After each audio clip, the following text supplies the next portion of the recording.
கிறிஸ்பியான கோதுமை மாவு ஓம்பொடி எப்படி செய்யலான்னு பார்த்துருவோம். ஒரு கப்பு கோதுமை மாவை வெறும் கடாயில் போட்டு நல்லா கிறிஸ்பியாக வரது வரைக்கும் வறுத்து விட்டுருங்க. நல்லா ஆற வச்சுக்கிட்டு மிக்ஸி ஜாரில் மாற்றிடணும். அந்த கட்டிகளெல்லாம் போகிறதுக்காக மிக்சியில் மாற்றி 1 டீஸ்பூன் உப்பு, 1 டேபிள் ஸ்பூன் எண்ணெய் விட்டு நல்லா ஒரு சுற்றி எடுத்துருங்க. பல்ஸ் மோடில் நல்லா இப்போ இந்த கட்டிகளெல்லாம் உடஞ்சி பூ போல் வந்துடும். இப்போ இதை ஒரு மிக்சிங் பவுலில் மாற்றிடுங்க. மாற்றிட்டு 1/4 கப்பு அரிசி மாவு, 1/4 கப்பு கடலை மாவு போட்டு தனியாக வச்சுருங்க. இப்போ ஒரு பாத்திரத்தில் 3/4 கப்பு தண்ணியை விட்டு நல்லா கொதிக்க வச்சுருங்க.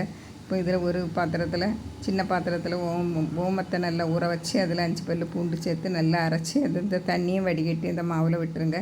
இப்போ கொதிக்க தண்ணியும் விட்டு மஞ்சள் பொடியும் சேர்த்து நல்லா கலந்து விட்டுருங்க. நல்லா ஓமப்பொடிக்கு பதத்தில் வரணும். முறுக்கு மாவோட கொஞ்சம் தளர்த்தமாக இருக்கணும். இப்போ கையில் தண்ணி தொட்டு பாருங்கள், நல்லா ஒட்டாமல் வரும். இப்போ ஓமப்பொடி அச்சில் போட்டு ஓமப்பொடியாக பிழிஞ்சி எடுத்தால் கிறிஸ்பியான கோதுமை மாவு ஓமப்பொடி தயார்.